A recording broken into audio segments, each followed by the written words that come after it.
Guys, Arsenal 0, PSG 1. Is Arsenal trying to tell us that without Thomas Partey, they can't win any game in the UCL? Because today, clearly, it showed that they needed Thomas Partey in the middle of the pitch. But then I'm going to tell you the things PSG did right, what Arsenal did wrong, and what Thomas Partey is going to bring to this Arsenal team in the second leg, because many of us believe that Arsenal could beat PSG.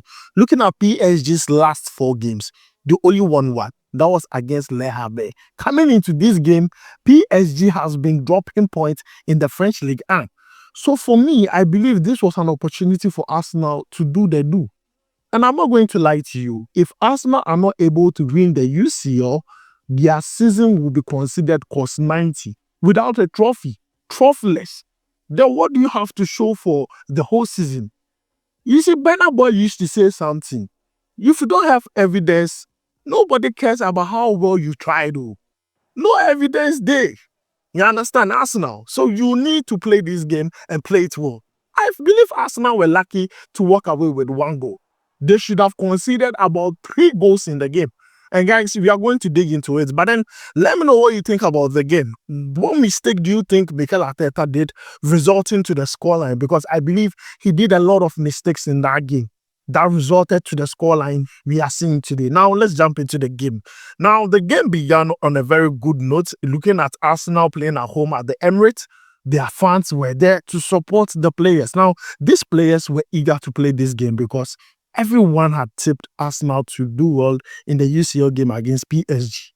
After beating Real Madrid, the next thing you have to do is beat PSG. Because any team that normally beats Real Madrid in the UCL goes on to win the competition. But today, Arsenal themselves, I did not understand them. Let's take a look at the first half. Now, in the first half, I felt like they respected PSG too much. How come 25 minutes to 30 minutes in the first half, PSG were controlling the game? They were dictating the pace of the game. They were holding possession of the game. And PSG did so well in the first half, and it resulted to them getting a goal through Ousmane Dembele. I feel like that was the mistake. First time, that was the mistake. Why would you decide to sit low against a PSG side who have pacey wingers, dangerous wingers? Why would you do that? Now, take a look at some of the statistics in the first half. Ball possession, Arsenal 40%, PSG 60%. As I said, they controlled that game in the first half. The only time Arsenal were able to come into the game in the first half was around the 30th minute, going to the 45th minute. That was the only time. Even with that one, it wasn't all about Arsenal. It was more even in the game. Now, take a look at, let's take a look at total shots in the first half. Arsenal had 5, PSG had 6. Big chances created, Arsenal had 2, PSG 0. Now, if you take a look at corner kicks, it is 1-1 between both teams, and tackles 1 in the first half. Arsenal 3, PSG 14. This to tell you that Arsenal themselves, they were sitting back. They were not pressing PSG. PSG rather were pressing Arsenal in the first half. I can go to a time I was wondering, why would Arsenal be allowing PSG pass the ball from their defense and even build up? Why would you allow them do that? Because PSG, they were pressing heavily Arsenal, and that's how they even had their goal.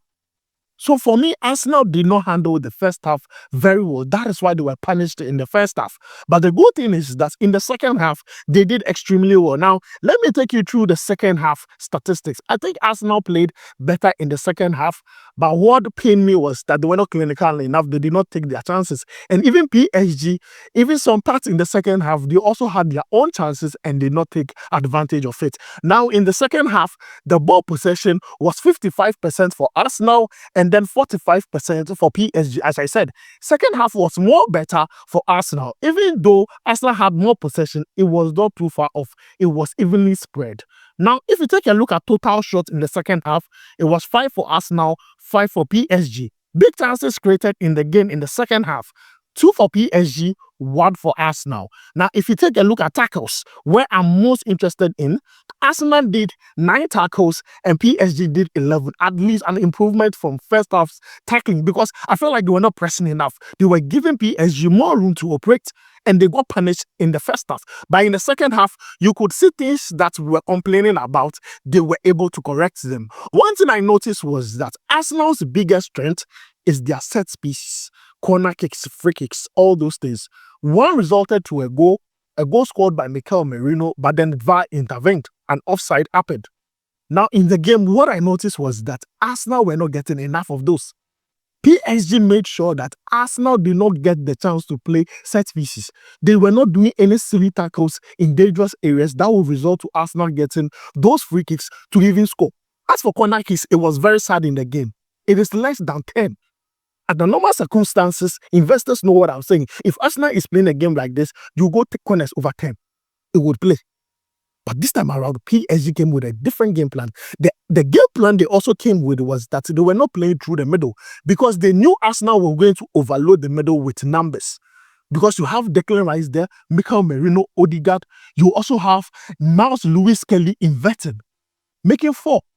You understand my point? So what they did was that they sent the ball more to the flanks. Let's send it to the flanks. Desiree Doué taking more of the ball, Kvaratskhelia taking more of the ball. So it was more operating through the flanks rather through the middle, because they know that when they play that ball through the middle, they are not going to score the goals they want, because Arsenal's game plan is to block the middle. PSG decided to go with the wings. And I don't know why Arsenal did that, but in the second half, those things changed. Arsenal realized that the best thing to do is attack those flanks. So you see Declan Rice shifting more to the right. You see Mikel Merino doing the same thing, following the ball and all that. So guys, that is how the game went. But as I said, is Arsenal trying to tell us that without Thomas Partey, they can't win this game? Because I feel like they needed Thomas Partey in this game. If Thomas Partey was in this game, some passes would have gone through. If you notice in that game, let me take you through, some of the big chances created. Like, Thomas Partey does not only give you the ability to transition the ball from defense to offense, he also has the ability to locate passes.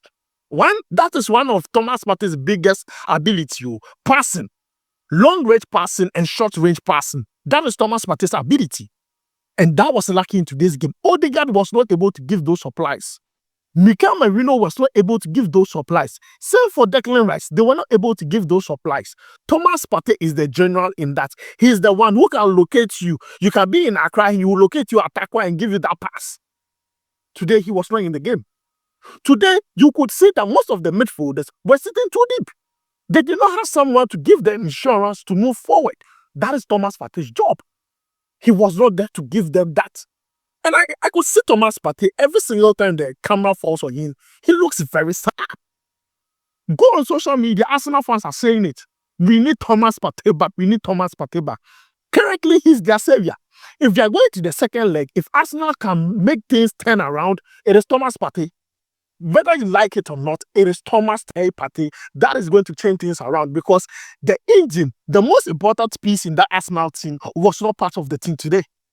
And you could see Declan Rice was not able to move forward. Mikel Merino was standstill. He also couldn't move forward. Even Odegaard had to even drop deep to help in defending, because after a ball, we were playing it on the wings, not through the middle. So Mikel Arteta, going into the second leg, needs Thomas Partey. Thomas Partey, at this point, he has watched the game. He knows the game plan of PSG.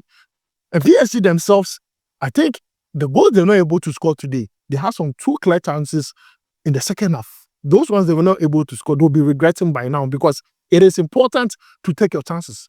So guys, let me know what you think about the game. Do you think, is it because Thomas Partey is not in this game, that's why Arsenal did not win the game? Let me know your thoughts, because for me, that is what I believe. If Thomas Partey was in this game, it would have been different. Some passes would have gone through. Some players would have been allowed, given the license to move forward.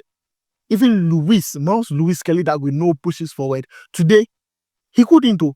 He couldn't, bro. He couldn't. So guys, this is where I'm going to end it. I think Arsenal needs Thomas Partey at this moment.